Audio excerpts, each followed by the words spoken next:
Hello everyone, welcome back to my blog. তো চলে এসেছে আবারও একটা সুন্দর ভিডিওর সাথে। তোমরা সকলে কেমন আছো বলো? আশা করি সকলে ভালো আছো, সুস্থ আছো।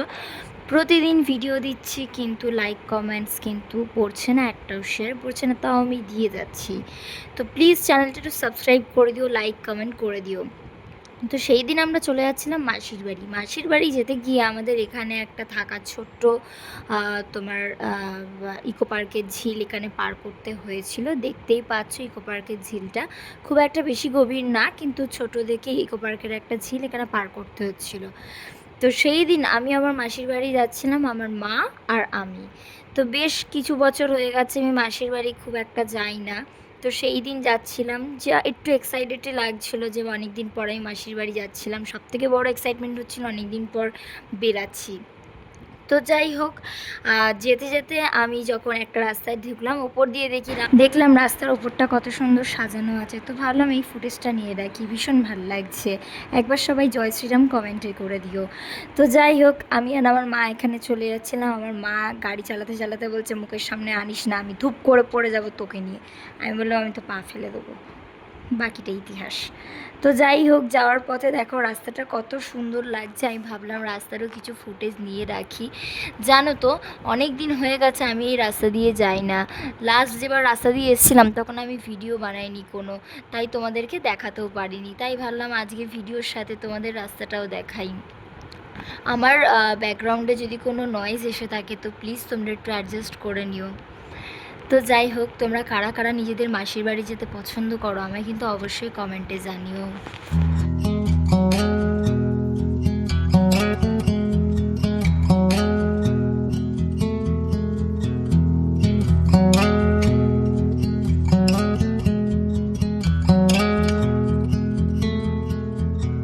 দেখতে দেখতে কিন্তু মাসির বাড়ির গলিতে আমি ঢুকে গেছিলাম। আজকে অনেক দিন পরই মাসির বাড়ি যাচ্ছি, জায়গা চিনতে একদমই অসুবিধা হচ্ছে না। তো মাসির বাড়ি মোস্ট একটা হন্টেড প্লেস তোমাদের সাথে শেয়ার করি। তোমরা দেখো দুদিক দিয়ে বাঁশবাগানগুলো এমনভাবে ঝুঁকে পড়েছে না, পুরো দেখলে মনে হবে এই জায়গাটা হন্টেড। আর সত্যি বলতে এখানে একটু হন্টেডের ব্যাপার আছেও, সে গল্প না হয় অন্য একদিন শোনাবো। তো এই হলো আমার মাসির বাড়ি একদম সামনে। আমার তো ভীষণ মজা হচ্ছিলো, আজকে অনেক দিন পর মাসি থাকবে, মাসির দুই ছেলে মেয়ে থাকবে, মানে আমার দিদি আর আমার দাদা। গিয়ে দেখি মাসি তো ঘুমাচ্ছে, সেরকম কোনো ব্যাপার নেই। আমি সোজা ওখান থেকে ওপরে চলে গেলাম আমার দিদির সাথে দেখা করতে। গিয়ে দেখি ও বসে রয়েছে। তারপর ও থাকতে থাকতে দেখলাম আরও একটা মাসির ছেলে, মানে বড় মাসির ছেলে এসে ঢুকলো। তো যাই হোক, সবাই মিলে সেদিন এক জায়গায় হয়েছিলাম আর মাসি আমাদের জন্য চা বানাচ্ছিল। তোমরা সবাই জানো আমি চা খাই না, তাও কখনো কখনো চা খেয়ে নিই। তো এখানে আমি চা আর বিস্কুট খাচ্ছিলাম আর এখানে বসে বসে কন্ট্রোভার্সি শুনছিলাম। তো মনে মনে ভাবছিলাম আমি একা কেন এটার পার্ট হবো, চলো তোমাদেরকেও আমি কিছু কন্ট্রোভার্সি। হ্যাঁ, কেন বলতো কেন বলতো ও আমাকে কিভাবে বলছে ভাতের ইস ব্যাটারি কিনেছিস তেলের কিন্তু আপনি সে কয় চলবে না ভালো। এই চলে না তো, এই তো বুক ঢিপ ঢিপ করতে আমি এর কোনো গ্যারান্টি নেই। আমি যেটা পারি কোনো গ্যারান্টি নেই। এই নিয়ে রমেন মেশরা তো আমি ঝগড়া করেছি যে তেলের স্কুটি কিনে নি, বড় কিন্তু এরা বলছিল বলে তুই ডিমোটিভেট আজকে ও সেই তেলেরটা না কিনে ব্যাটারি। এটা ডিমোটিভেট বলে না, ডিমোটিভেট এটাকে বলে না যে তুই যে জিনিসটা শিখছিস আমি সেখানে তোকে সেটাকে ডিমোটিভেট বলি। আমি তো ব্যাটারিটাই পারি, আমি তেলের পারি। ইউটিউবে কি কন্ট্রোভার্সি হবে? এখানেই কন্ট্রোভার্সি। সাইকেল বাইক পাতি বাইকে তোর বাবা কিনে দিয়েছে আমার বাইক পাততাম কি বলে তুই সাইকেল বাইক পাতি। এই আমার বলতে দে স্কুটি বাইক না স্কুটি, তুই ঝিলিকের স্কুটি চালাসনি? তুই ঝিলিকের স্কুটি চালাস বাবা না, তুই ঝিলিকের স্কুটি চালাস তো পাতিস দিন চালিয়েছি। ওরে বাবা তুই পাতিস তো, সাইকেল যে পারে তার স্কুটি কেনার দম আছে যে আমি পারি, আমি পারি কেনার দম না, সে স্কুটি চালানোর দম আছে। ওই হলো কথাটা, চালানোর দম। হ্যাঁ আমি সেই ক্ষেত্রে বলেছি আমি যদি জানতাম আমি হারকিস তেলের ব্যাটারি কিনতাম না, তেলেরই কিনতাম। কেন বলতো না এখন আমি এইবার তেলটা अब हम वायरल हो जाएंगे। দেখো না আমার চালানোর অকাত ব্যাটারির, আমি তেল কিনে মরবো নাকি?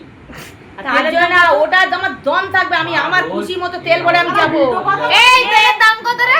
আরে এ আমি দুটো ঘাট নিয়ে আমি জগন্নাথ মন্দিরে গেছি সকালে ওদের সাথে ডিউটি করতে চার শেষ হয়ে যাবে চার শেষ যাবে কেন চার শেষ হয়ে যাবে?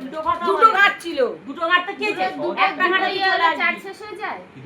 হয় না একটা কন্ট্রোভার্সি শেষ হতে না হতে এই পাবলিক গিয়ে বসে পড়েছে আমার মায়ের পিছনে লাইক দিচ্ছে। তো যাই হোক, এগুলোকে কন্ট্রোভার্সি বলো না, এগুলো হচ্ছে সত্যি বলতে অনেক দিন পর যখন দেখা হয় এগুলোই হচ্ছে মজা আনন্দ, এরকম কথাবার্তা সব কিছুই হয়। তো যাই হোক, অনেকটাই রাত হয়ে গেছিলো, মাসিকে টাটা বলে আমি আর আমার মা বেরিয়ে পড়েছিলাম। মাঝে কিন্তু তেমন কোনো ফুটেজ নেওয়া হয়নি, দেখো রাস্তাঘাট অনেকটাই অন্ধকার হয়ে গেছিলো। তো মাসির বাড়ি আমাদের এখান থেকে বেশি দূরত্বে তো নয়, কিন্তু সবসময় যাওয়া আসা হয় না কাজের চাপে।